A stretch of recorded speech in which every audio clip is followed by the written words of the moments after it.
Fungsi dan struktur protein. Sebelum kita masuk ke materi awal tentang fungsi dan struktur protein, mengapa sih kita harus mengetahui tentang protein ini? Protein merupakan komponen yang sangat besar dan penting dalam fungsi tubuh manusia. Mulai dari hal kecil seperti menyusun struktur tubuh manusia, seperti pada kulit atau rambut kita yang terdiri atas komponen dasar protein, sampai ke sistem tubuh manusia yang mendukung kehidupan manusia, contohnya enzim dan hormon. Enzim dan hormon merupakan molekul penting untuk regulasi sistem tubuh manusia agar menjaga keseimbangan atau homeostasis tubuh manusia atau metabolisme tubuh manusia. Nah, selanjutnya kita juga membutuhkan fungsi protein dalam kontraksi otot manusia, menyusun kerangka pada tulang manusia, serta merupakan molekul penting yang mengalir di pembuluh darah seperti protein albumin dan hemoglobin, serta imunoglobulin yang tersusun atas protein yang berfungsi dalam sistem imun atau kekebalan tubuh manusia terhadap bakteri atau virus.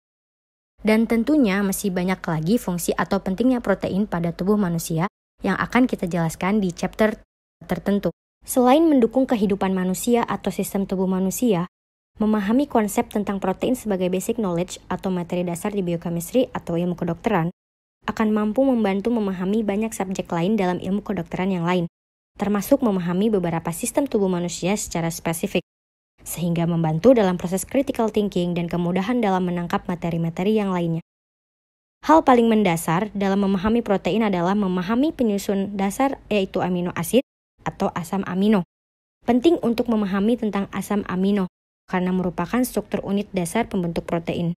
Selain itu, mempelajari asam amino juga mampu membantu dalam memahami kondisi normal tubuh dan hubungannya dengan beberapa penyakit yang berkaitan dengan masalah pada protein atau asam aminonya.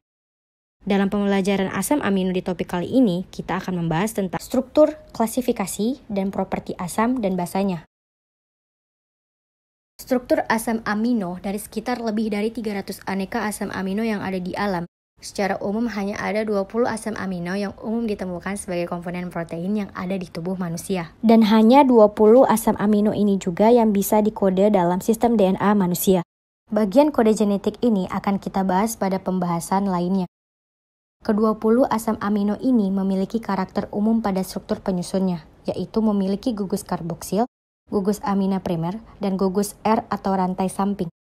Terdapat pengecualian seperti pada asam amino prolin yang bukan memiliki gugus amina primer melainkan gugus amina sekunder yang biasa disebut iminogrup. Dan pada bagian karboksil dan gugus amina pada kondisi normal pH fisiologi tubuh manusia akan mengalami disosiasi sehingga menghasilkan muatan positif dan negatif. Pada bagian karboksil group berdisosiasi membentuk ion karboksilat yang muatannya negatif, COO negatif, dan grup amina yang muatannya positif, NH3 positif. Lalu pada bagian R group atau rantai samping yang berikatan langsung pada alpha karbon atom merupakan bagian pembeda yang berguna pada pengklasifikasian asam amino sesuai dengan propertinya masing-masing. Kecuali pada asam aminoglisin tidak memiliki rantai samping melainkan alpha karbonnya diikat oleh dua atom hidrogen. Karakter lain pada amino asid ini adalah pada struktur isomernya.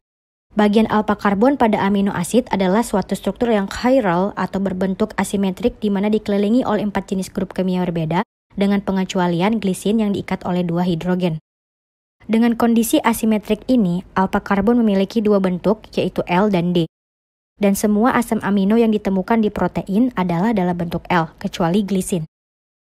Kesimpulan pada topik kita kali ini adalah asam amino adalah struktur dasar penyusun protein.